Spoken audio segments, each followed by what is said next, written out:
Assalamualaikum warahmatullahi wabarakatuh. Waalaikumsalam warahmatullahi wabarakatuh. Halo Sobat Siperda semuanya, jumpa lagi di podcast Dispersi Tuban. Siperda Tuban, Tuban berpengetahuan, Tuban berkesejahteraan, Tuban berkebajikan, rapakan. Oke, gimana nih kabarnya Sobat Siperda semuanya? Pada episode kali ini, jumpa bersama dengan saya, Wulan Ramawati dari SMK Negeri 1 Tuban. Dan di sini tentunya saya tidak sendirian nih teman-teman. Di sini saya bersama dengan Ibu Cantik. Wah, siapa ya?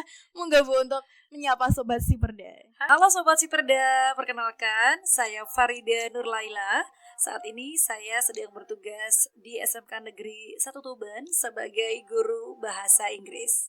Wah, ini saya manggilnya Mem Farida aja ya. Boleh. Karena kebetulan Mem Farida sendiri juga sebagai guru saya nih ya. Seperti yang sudah disebutkan Mem Farida tadi, Mem Farida adalah seorang guru di SMK Negeri 1 Tuban. Mem Farida juga sekaligus sebagai seorang konten kreator. Wah, keren banget nih teman-teman. Terima kasih. Pada episode-episode sebelumnya sudah dibahas nih teman-teman tentang skill-skill konten kreator untuk remaja dan juga apa sih menariknya konten kreator itu. Nah, pada episode kali ini kita akan membahas tentang apa ya, Mem? Apa ya? Tentunya tidak jauh-jauh ya dari backgroundnya Mem Farida. Oke, kita hari ini akan membahas tentang guru sekaligus konten kreator. Wah, gimana sih caranya? Why not gitu ya? Mengenai konten kreator nih, Mem ya. Apa yang membuat Mem Farida terdorong untuk menjadi seorang konten kreator? Apalagi Mem Farida juga sudah berprofesi sebagai seorang guru nih, Mem. Gimana sih perjalanan Mem Farida hingga sekarang? Jadi ceritanya ini multi job gitu ya. Juga multi talenta nih, Mem ya. Alhamdulillah. Jadi begini ya, kalau dunia konten kreator ini sebenarnya bukan dunia yang baru buat saya, karena background saya sebelumnya adalah seorang penyiar. Wah, sudah backgroundnya ya teman-teman. Iya. Jadi kalau misalnya ada yang anggap nih guru sosok konten, sosok apa, itu salah. Karena dulunya saya sudah menekuni dunia kepenyiaran itu sejak saya kuliah. Jadi waktu itu sudah siaran di radio kampus. Dan lanjut saya juga bekerja di beberapa radio swasta di Kota Malang. Dan ketika saya jadi guru di Tuban, saya pun menjadi penyiar di salah satu radio swasta di Tuban, waktu itu CFM. Jadi saya hanya menekuni passion, hobi saya gitu ya. Kebetulan saya seorang guru dan jadilah juga menekuni dunia konten kreator. Awalnya bisa dibilang juga iseng-iseng berhadiah ketika lagi buat personal branding gitu ya, rutin uploading gitu. Nah ternyata banyak sekali tawaran-tawaran yang nge-DM untuk kerjasama, endorsement, dan juga banyak manajemen talent yang menawari saya untuk bergabung. Akhirnya keterusan deh sampai sekarang. Kenapa mau baru dimulai sekarang nih, Mem? Nah itu dia. Saya jadi ingat ini ada motivational quote ya, bahwa willing is not enough, we must do. Knowing is not enough, we must apply. Kalau dulu keinginan sebenarnya udah ada ya, cuman realisasinya sekarang. Jadi dulu ingin aja tapi nggak mulai-mulai nih ya. Memang niatnya yang kekeh baru setahunan ini. Jadi ya sudah, akhirnya setelah rutin upload konsisten dan akhirnya ya udah kecanduan deh sampai sekarang. Sudah kecanduan. Iya bener. Apalagi sekarang juga bisa dibilang side job nih, Mem ya. Oke. Keren banget nih teman-teman. Masih belajar juga sebenarnya ya. Justru anak-anak sekarang Z generation atau Alpha generation ini malah punya peluang yang lebih besar daripada saya sebenarnya, sudah mature ya. Tapi mature enough. Iya. Tapi anak-anak zaman sekarang nih Mem, membangun personal branding ini susah sekali. Karena apa? Mereka selalu overthinking nih Mem. Tentunya gimana nih nanti kalau aku upload nanti dibully, dibilang sok artis, dibilang sok-sokan. Oke, gitu ya. Iya. Nah, stop overthinking dong ya.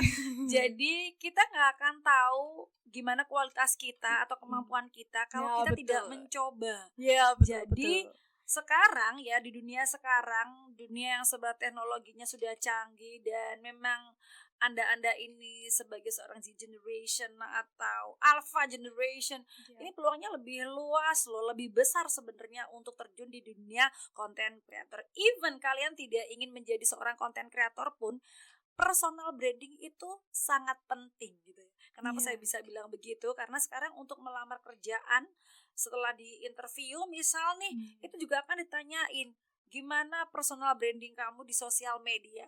Jadi kalau misalnya saya masih lihat nih, banyak sekali anak-anak muda yang sosial medianya itu blank gitu ya, nggak ada foto sebiji pun, nggak ada gitu ya, nggak ada isinya apapun. Itu mulailah berpikir ulang gitu loh. Jadi ingat, sosial media itu untuk Anda, bukan untuk orang lain. Jadi Anda punya hak prerogatif untuk membuat personal branding Anda gitu. Itu akan dipertimbangkan ya. Bener. Bahkan even ketika masuk PTN pun sekarang itu juga akan di-recheck gitu ya, sosial media kamu tuh seperti apa, kamu ingin dikenal sebagai siapa gitu loh. Jadi mulailah untuk membuat personal branding. Konten Mem Farida tuh apa sih jenis niche yang Mem Farida tekuni konten tersebut? Oke, jadi selama ini saya lebih fokus ke fashion, beauty, and lifestyle. Tapi kadang juga saya memasukkan konten-konten yang berhubungan dengan keluarga, karena saya ingin dikenalnya tuh guru, gitu ya. Multi talent boleh lah, udah mama nih anak 2. Jadi semua keluarga juga masukin frame sebenarnya itu. Biar berwarna ya Mem. Iya. Apa enggak juga ngambil seperti di sekolah itu dibuat konten gitu enggak Mem? Ada beberapa konten saya juga yang DN malah kayak gitu-gitu itu masih saya tunjukkan ya, bahwa saya seorang guru juga. Tapi yang lebih generalnya itu yang tadi ya, fashion, beauty, and lifestyle yang lebih banyak gitu. Tapi tidak menutup kemungkinan juga background saya sebagai guru tetap ada di situ. Oke. Untuk sosial medianya nih Mem, lebih memfokuskan di platform mana nih untuk mengupload konten Mem Farida? Oke, kalau saya memang lebih fokus di Instagram ya. Untuk selama ini saya lebih fokus di Instagram karena saya memang lebih familiar dengan Instagram itu sendiri. Dan lebih suka aja packagingnya di Instagram. Dan juga menurut saya follower Instagram itu lebih loyal gitu. Seorang konten kreator itu pasti butuh ide yang benar-benar kreatif nih Mem. Nah gimana sih cara bisa menarik para perhatian viewer? Oke, memang gak bisa dipungkiri yang namanya seorang konten kreator terus mikir ya, hari ini mau upload apa, besok apa. Terus konsistensi itu penting ya. Nah, kalau saya sih nggak harus yang bikin scheduling yang bagaimana gitu ya. Ya meskipun itu juga dipikirin. Cuman kadang-kadang ide-ide yang spontanitas, yang accidentally itu malah yang audiensnya banyak itu gitu loh. Tapi tetap ada planning, itu juga penting ya. Kalau bisa 1 minggu ke depan mau konten apa aja itu sudah di planning, mau bikin mau live atau apa. Kalau nggak ada endorsement tuh sebenarnya bebas-bebas aja kita mau buat seperti apa, atau lagi yang trending ini apa sih gitu ya, kita bisa modifikasi, adaptasi gitu ya. Cuman kalau kita ada konten yang memang bekerja sama dengan brand, itu yang harus ngikuti schedule mereka, kemudian briefnya seperti apa, itu kita harus ngikutin gitu.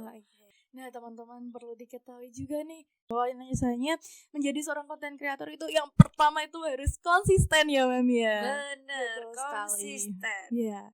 Lalu nanti juga bisa mengembangkan ide-ide yang lebih kreatif dan juga inovatif ya Mem ya. Pastinya. Tapi tadi kan pasti di-upload tadi tidak jauh-jauh dari followers ya Mem ya.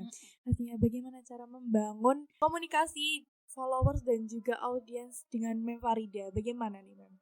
As far as I'm concerned ya, setelah saya menekuni dunia ini selama kurang lebih 1 tahunan ini, ketika ketika saya upload itu jangan langsung ditinggal kemana gitu, sesibuk apapun kita luangkan waktu paling enggak setengah jam atau 1 jam untuk berinteraksi dengan audiens, balas DM mereka, balas komentar-komentar mereka, sehingga tercipta sebuah engagement yang bagus antara kita gitu sebagai seorang content creator dan juga follower sebagai audiens kita.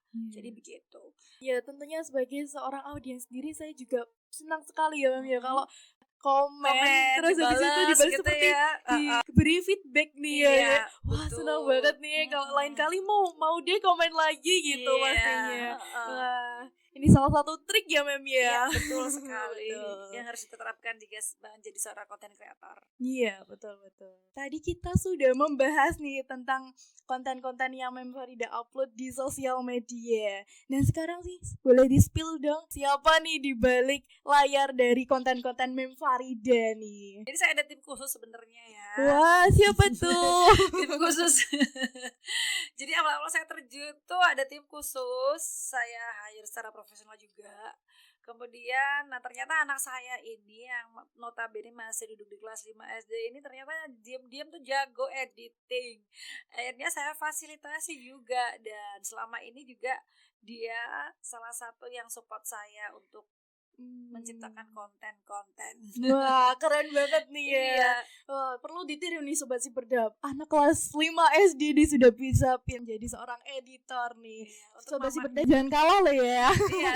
Mem Farida ini kan sebagai seorang guru juga nih Mem ya, sebagai konten kreator juga yang pastinya bisa dibilang waktunya sangat padat. Bagaimana sih Mem cara memanajemen waktu dengan baik? Jadi kalau boleh dibilang yang namanya konten kreator itu bisa dibilang susah ya susah, gampang ya gampang gitu ya. Nah kebetulan karena saya ini punya pekerjaan utamanya memang sebagai seorang pendidik, pengajar, jadi harus pinter yang namanya manajemen waktu.